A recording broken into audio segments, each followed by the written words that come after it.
Hello and welcome back to my channel, Welshman Reviews, and today I'm going to do my review for The Exorcist Believer. So this is a new film out from Universal, who paid 400 million just for the rights of this movie, just for the rights. So that's a lot of money just to get the rights of this movie. And it is directed by David Gordon Green, who directed the last 3 Halloween movies. A bit of a mixed bag throughout them all. I enjoy them all for separate reasons, bits and bobs, but with the fan base and that, it was a very mixed bag, that trilogy is. It's also written by David Gordon Green with Peter Sattler and Scott Teems. It has the returning Ellen Burstyn from the original Exorcist. She does, I wouldn't say has a prominent role in this movie. She's in it for a tiny bit and all, and a bit more than a cameo, but not one of the main actors of this movie. But it also does star Leslie Odom Jr. as Victor Fielding, Lydia Jewett as Angela, his daughter, and then the other child actress in this, Olivia O'Neill, plays her friend Catherine, and there's others that plays her parents and family as well, and other actors as well who are prominent roles in this movie.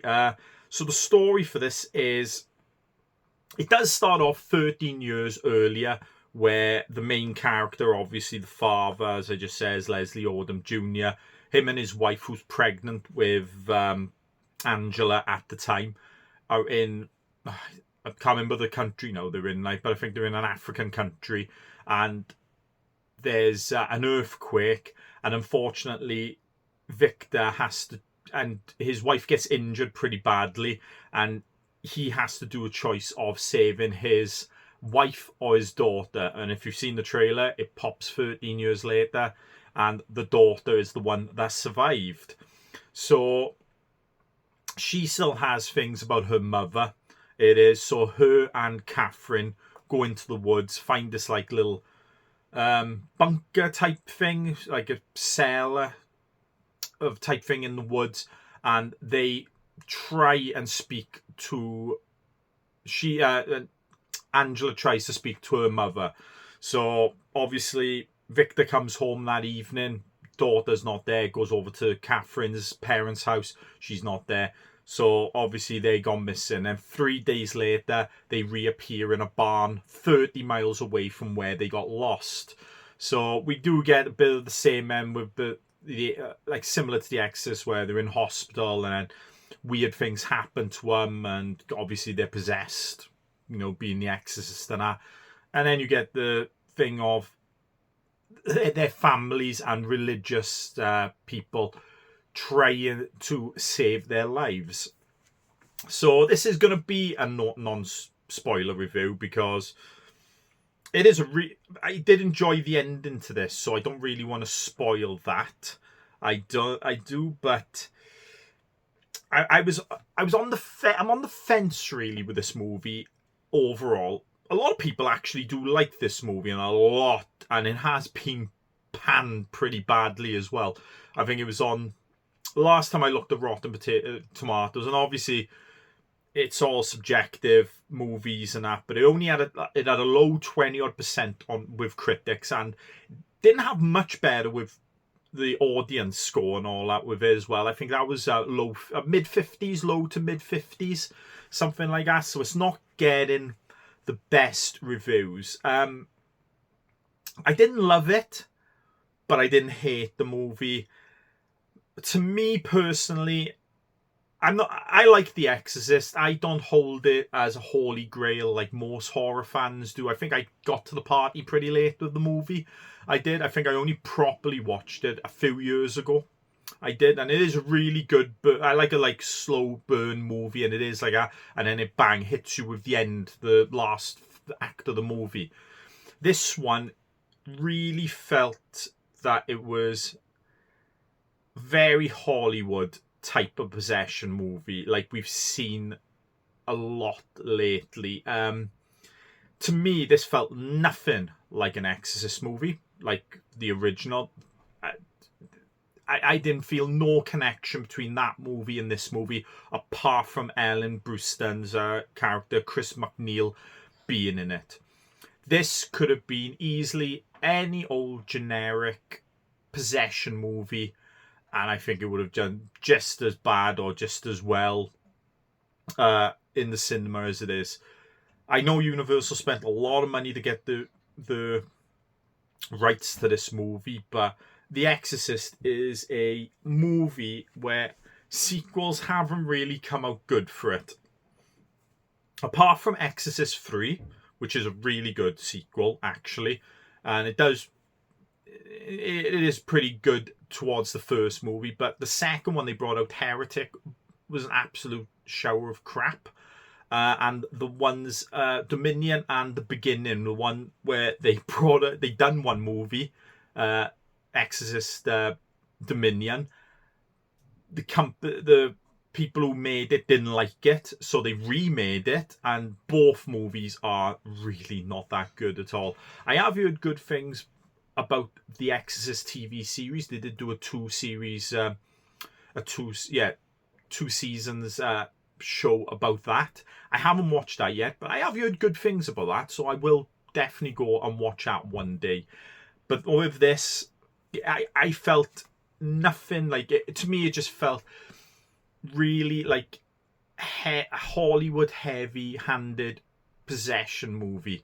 Nothing like the original movie, which was it's a slow pace, but I thought it was a nicely paced, brilliant conversations between the demon and the priests and stuff like that. You get nothing like that in this movie. You don't really get much dialogue between the two possessed kids and the exorcism you get at the end. You don't. To me, it just felt very generic to the thing. Didn't bring anything new to the party, in my opinion. But I do have some good things to say about the movie. I think the child actors in this were absolutely brilliant. They done an absolute stellar job with the possession and stuff like that. The VFX as well, or the practical effects on their face as well and stuff. I thought that was outstanding. I really did like the score. They do tubular bells in this, but it's not like the original. It's more of a piano version. I really did like that. I thought that was very good indeed. And if you like the cinematography for 2018's Halloween, this movie's pretty much identical in my eyes with the cinematography. There's a lot of shots in this movie. I was like, just reminded me of Halloween 2018. Obviously, I'm not too sure if it had the same cinematographer as that movie, but obviously David Gordon Green did direct both of these and all that, so I expect it to be some similarities. It might be a bit like Halloween 18 to me and all that, because I wasn't the biggest fan of that when it came out, but it grows on me with every watch. Maybe this one might be the same one as well.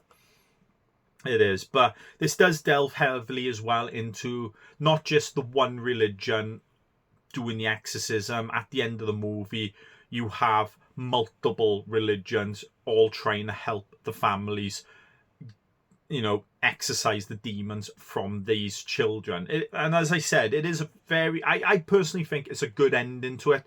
It does really hit you and all that. You didn't expect it really to come, what you saw and that, but unfortunately some of the parts of it as well are very, like I said, Hollywood, the company, like the people who make these movies. Unfortunately, that's what it felt like, especially when it was like you watch the original movie and the exorcism at the end feels real.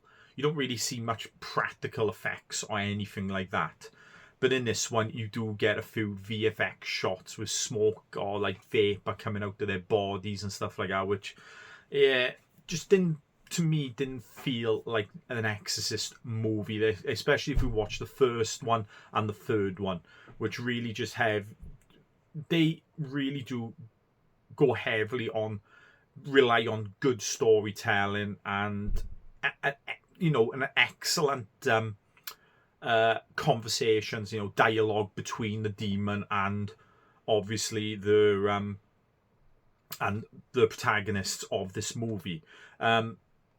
Another thing that kind of bugged me as well is you don't really know who the demon is in this. It does say it's the same one as the first movie, but if I'm not mistaken, you don't hear much about it in this.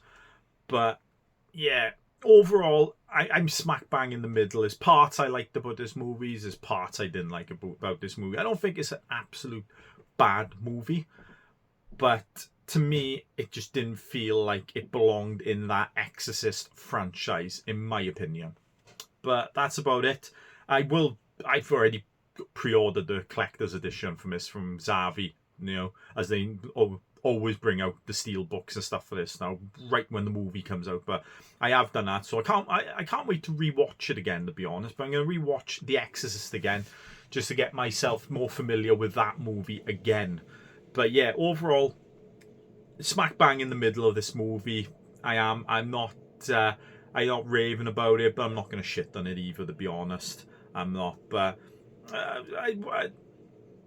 you know, so yeah, I'm not going to say any more. I'll be honest, man. I think that's my opinion on it. If you like this review, give it a thumbs up. Leave a comment below. Tell me what you think of the franchise as a whole. If you love The Exorcist, or you like me, not so much a lover of it, but you do like it, or if you hate it completely, let me know.